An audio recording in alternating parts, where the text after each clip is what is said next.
Thank you for joining me on today's episode of Entrepreneur Encounters. Today, we're going to interview Denise Thomas, founder of the Effective Communication Coach. As you can imagine, Denise drops soundbite after soundbite of just amazing wisdom on us. Let's listen to her story. What my company does is transform emerging and existing professionals into extraordinary and oftentimes exceptional leaders by mastering the art of effective communication.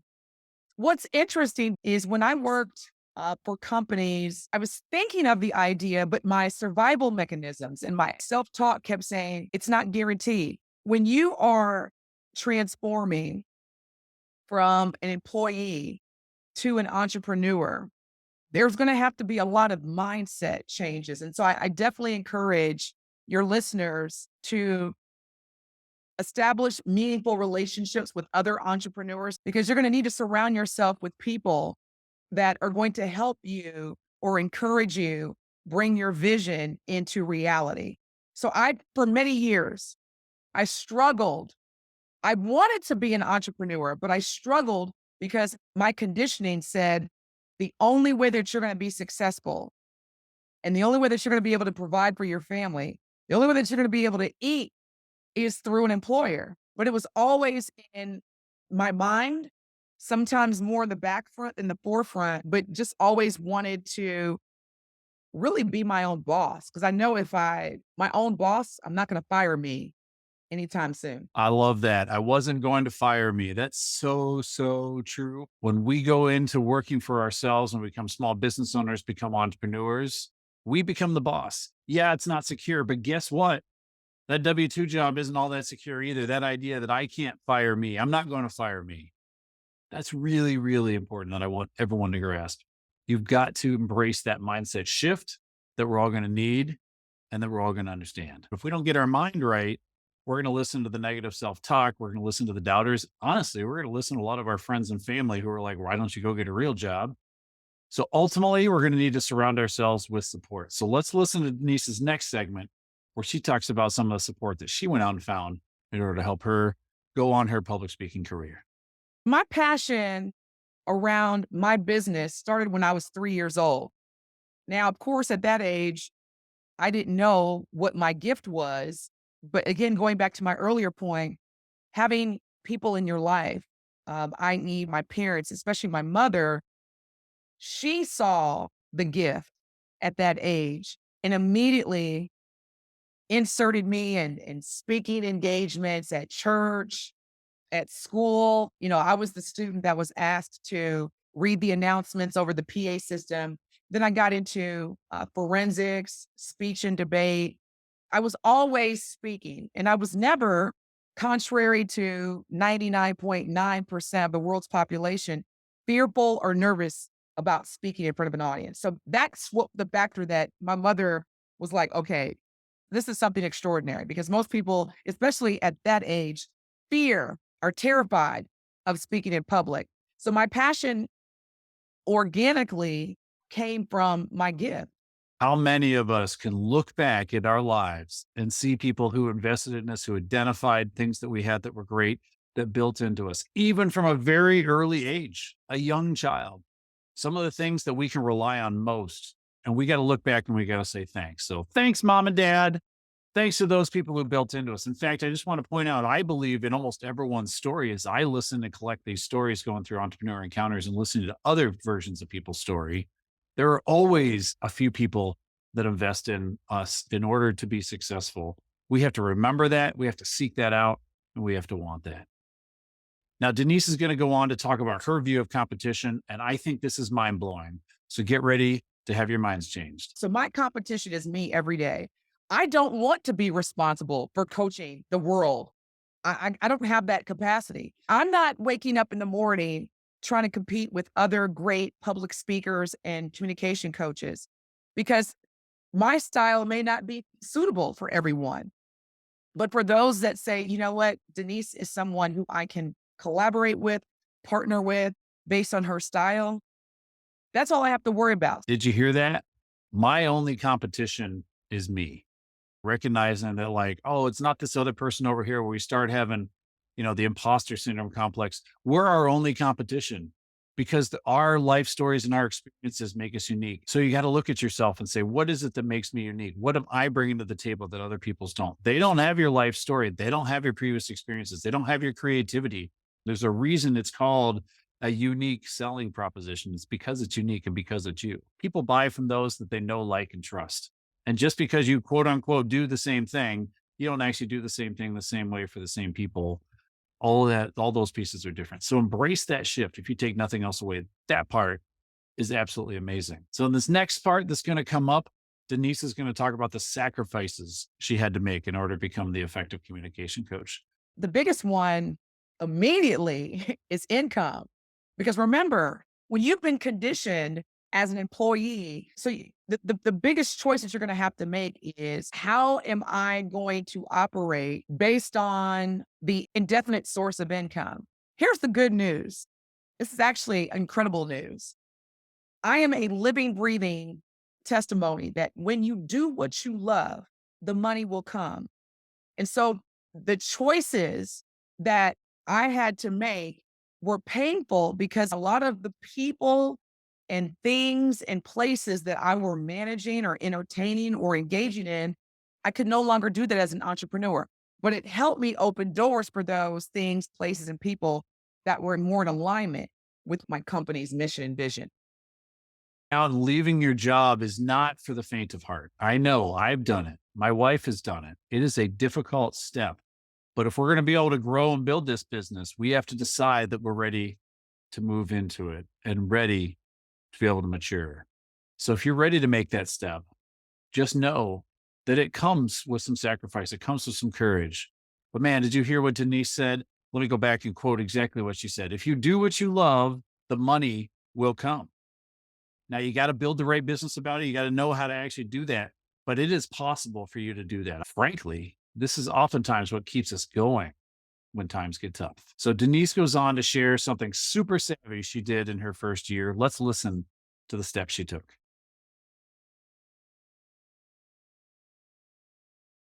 So I was providing samples of my services through pro bono work. There is not one nonprofit organization, I can tell you that right now, that does not appreciate valuable volunteers. And they're always looking for pro bono consultants, speakers, etc. Remember, nonprofit organizations many, many times have board of directors that are leaders, decision makers, and influencers within their companies, which oftentimes can be Fortune 100 companies that are also looking for speakers. Allocate how much free time you're going to give away. So if I allocate, let's say, 500 hours per fiscal calendar year towards different nonprofit organizations in whatever capacity that's part of my business, people love that. And it also makes sure that you're not giving away more time. Because remember, as entrepreneurs, this is a for profit initiative. We're not nonprofit, we're for profit. All right, right on, Denise. By understanding who her target audience was, she identified a lot of them are going to be on the boards of these nonprofits. So she was able to offer quote unquote free samples out there where people could experience the gifts that she was bringing, and she was getting in front of the right audience and building up the credibility. One technique she taught me that I want to share with everyone is that she set a budget for the amount of pro bono hours she was going to do out there. So that way, when people come up and ask, it's, yeah, I've got a budget for that. And let's talk about how that works. Perhaps you're going to ask them for a testimonial. Perhaps you're going to say, I want to meet everyone on your board. Those are valid opportunities. It's not randomly just giving away time to everyone everywhere for no particular reason. Denise now goes on to share about the importance of listening to our customers. Let's check out what she says.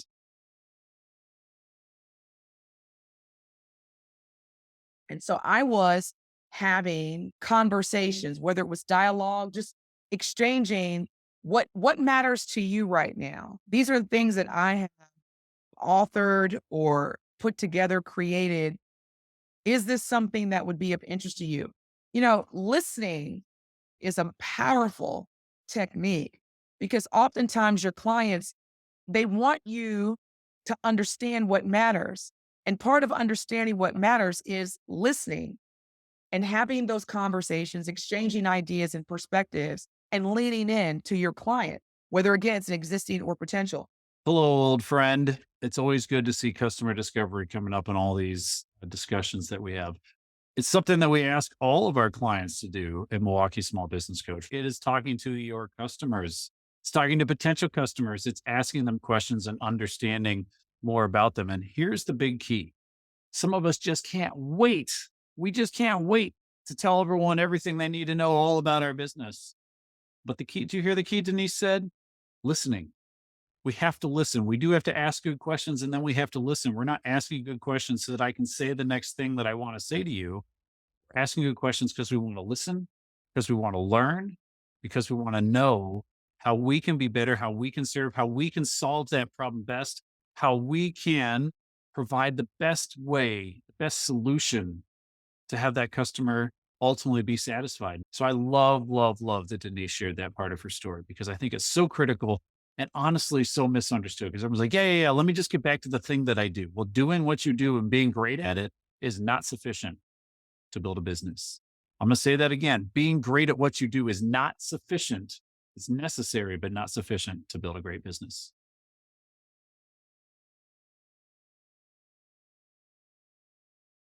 So we've all got to stay sharp in our skill, craft, or trade. It's essential for us to do. Let's listen to the path Denise takes if she keeps that up.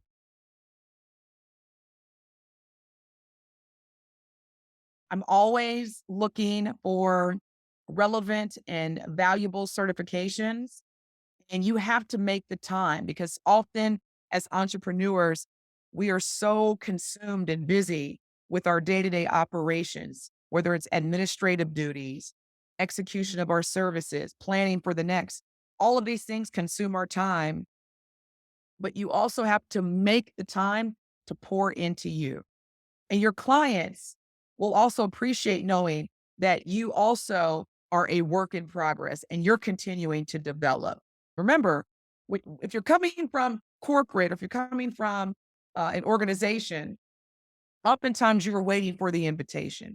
Or you might, during your performance management evaluation, say, next year I really want to take some training. And then, oftentimes your employer will sponsor that. Well, as an entrepreneur, you don't have that. So you have to have the mindset of, okay, every quarter or once a month, I'm going to complete certifications. I'm going to take online training.